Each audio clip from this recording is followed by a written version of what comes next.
প্রিয় বন্ধুগণ, আজকে আমরা শিখব এরকম একটা প্যান্ট দিয়ে কিভাবে এরকম একটা সুন্দর ব্যাগ তৈরি করা যায়। কোন প্রকার ঝামেলা ছাড়া খুবই সহজ পদ্ধতি, আর কোথাও পাবেন না। যদি ছোট বানাতে চান ব্যাগটা আরেকটু ছোট প্যান্ট নিবেন, যদি বড় বানাতে চান তাহলে আরেকটু বড় নিবেন। আমাদেরটা হবে মাঝারি। হাই বরাবর প্যান্টটা কেটে নিবেন। পায়ের অংশ থেকে পায়ের নিচের অংশ বাদ দিয়ে ওর উপরেরটা ৩ ইঞ্চি ৩.৫ ইঞ্চি কেটে নিবেন। এই অংশটা আমাদের কাজে লাগবে ব্যাগের ধরনীটা।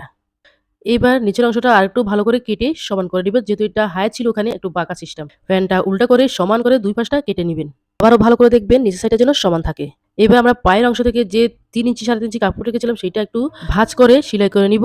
একে, একে দোনোটা একই রকম ভাবে সেলাই করে নিব। একটা ফিতা সিস্টেম হচ্ছে, এবার আমরা ব্যাগের উল্টো দিকে দোনোটা ফিতা ভালো করে সেলাই করে দেব এবং এই প্যান্টের চারপাশে ভালো করে গোল করে আমরা সেলাই করে দেব ভালো করে। তারপর প্যান্টের যে ব্যাগটার যে কোণা আছে ওই কোণাটাকে আমরা গোল করে একটা শেপ দিয়ে সেলাই করে দেব। যাতে ব্যাগটা গোল দেখায় বা সুন্দর দেখায়। কোণার বাকি অংশটা আমরা কেটে ফেলে দেব। বাস হয়ে গেল আমাদের সেই কাঙ্ক্ষিত ব্যাগটি। এত সুন্দর লাগতেছে বলার বাহিরে। ভিডিওটি কেমন লাগছে অবশ্যই কমেন্ট করে জানাবেন।